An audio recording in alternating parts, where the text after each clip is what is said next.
Welcome back, guys. Today we're talking about what we prefer and why on digital gaming or physical gaming. And I'll kind of start first. Now, obviously, I own a retro video game store, Black Box Gaming, as you can see. And digital does hurt my business.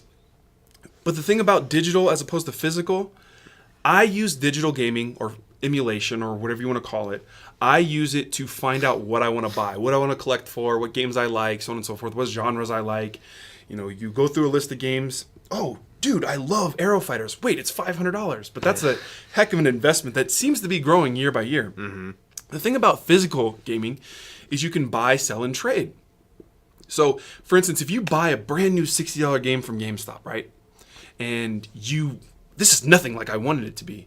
Well, throw it up on Craigslist, sell it for $50 if it just came out, you know? Yep. Make some of your money back. Guess what? If you buy digital, if you buy that same game digital, you're stuck with it. Yeah, you're SOL. You're stuck with a $60 download that you can't. It's not like Microsoft will be like, oh, okay, just give us our DLC back and we'll give you your money back. No, it doesn't work like that. Or if your friend goes, I really want to try this game. Oh, here, just borrow it, dude. Just take it. Just try it out. See if you like it. And if he likes it, he goes and buys it himself. I mean, there's so many more options with physical as opposed to digital.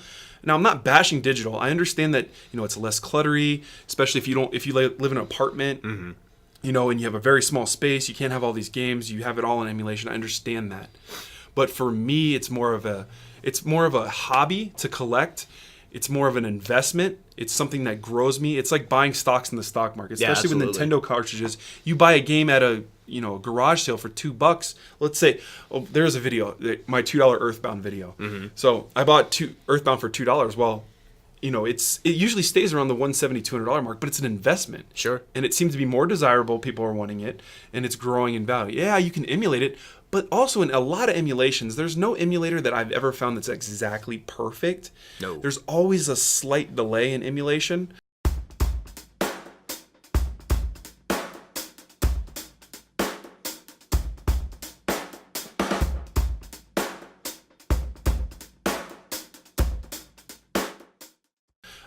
Now, mind you, in physical or digital gaming, like the new Call of Duty, downloading it to your Xbox One or PS4 or whatever, sure, it's gonna be the same game. And I understand that you actually get it at midnight. You can start playing at midnight when, opposed to getting a physical copy, you have to wait the extra 3 hours for it to download, and then you get to play and update. And so there are benefits to it, but at the end of the day, I like to be protected by having a physical copy, because if I don't like it, I have avenues. I can resell it. I can trade it for something else. I can let a friend borrow it, so on and so forth. But what are your thoughts, Dutch? I feel about the same way. I'm a collector. I like having my collection. There's something about, you and I both have game rooms, and there's something about going into your game room and just seeing the and you can't do that with digital. I understand digital as far as having a digital collection. Like you said, if you have an apartment or a small space, it's not much clutter. If you have 5 children, then you might not want to have all these games just like up on display, and digital might be the way to go.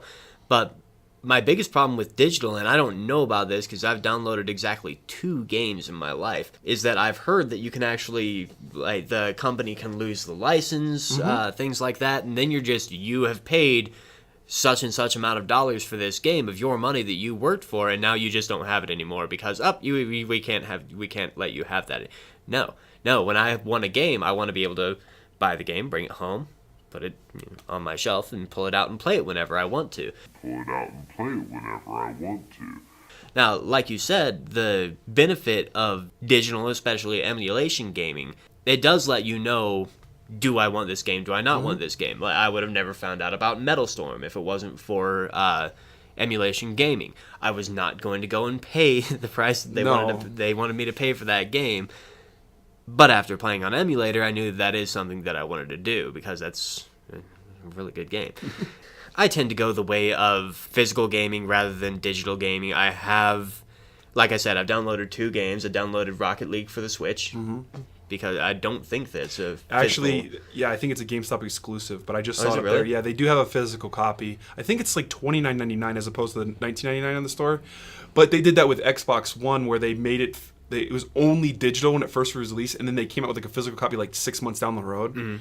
But so that's one of the instances where I downloaded it too, because it was only available for digital at the time. And if that's the case, then yeah, I completely understand. And like I said, I did it, and then I downloaded Shantae for the Game Boy on my 3DS Oh, yeah. because that's like a infinity dollar game Yeah. or something like that. But yeah, I can totally understand why some people want to go the digital route. I personally prefer to go physical because, like you said, it's an investment. It's that factor. It's just a beautiful thing. It's like any collection. It's One of you the gotta look at one of the pros to actually having a digital copy of something too. Well, first of all, I'm not, like I said, I'm not opposed to digital. No. For if it's something that I know that I'm never going to get rid of and that I'm going to play all the time. Sure. I might have a digital copy just as convenience or whatever.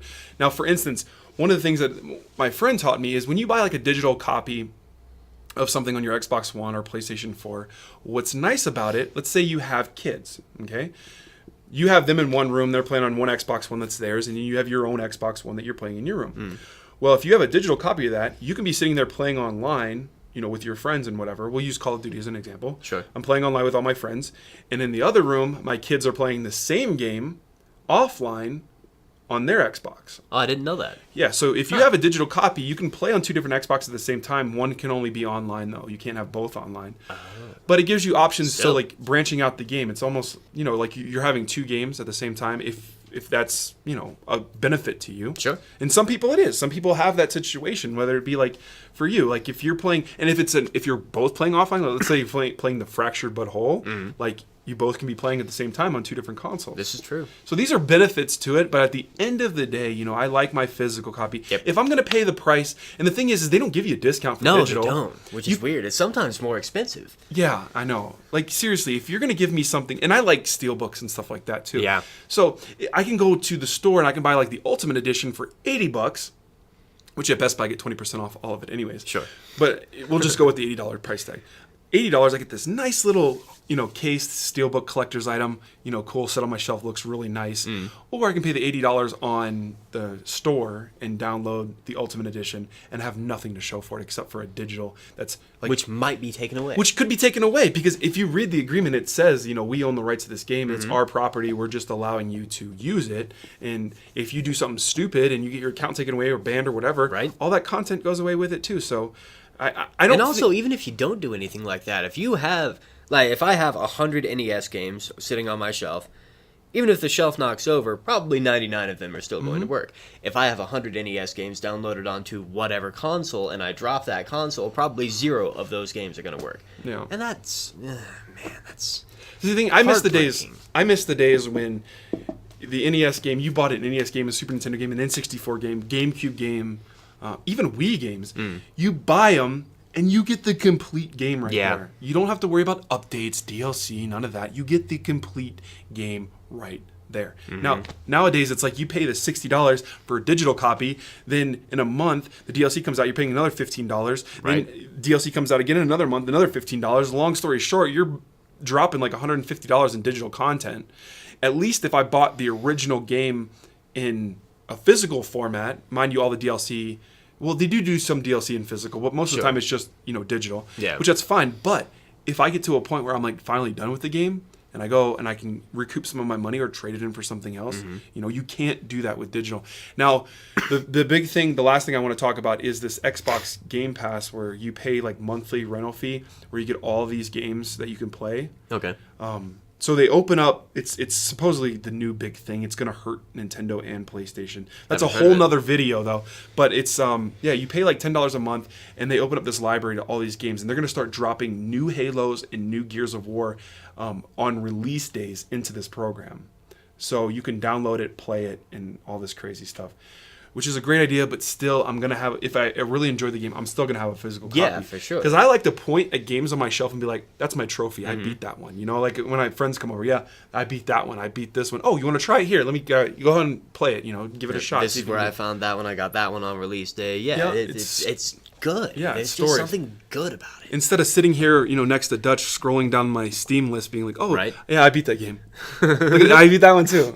I mean, I'm not knocking PC players. I'm not at all. I understand you guys have open walls, but at the end of the day, I appreciate my collection. It's what keeps me in business. And if our family struggles and we're struggling to do something, I have things I can sell to recoup money to be able to pay our APS bill, to be able to, pay our cable bill, to rent, whatever it is. Luckily, I haven't been in that position yet, but these are options that we have. But is there anything else you want to touch upon? The stories.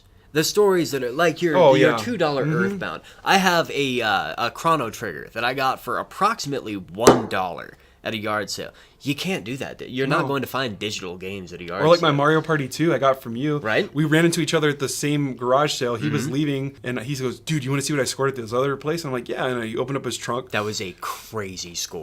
Yeah, a bunch of N64 stuff. Anyways, I really needed the Mario Party 2 because it was the last one I was missing. And I was like, dude, can I give you like $20 for it? And he's like, yeah. So that's how I got my Mario Party 2. Yep. And that's one of the times we met before we became really good friends. Yeah.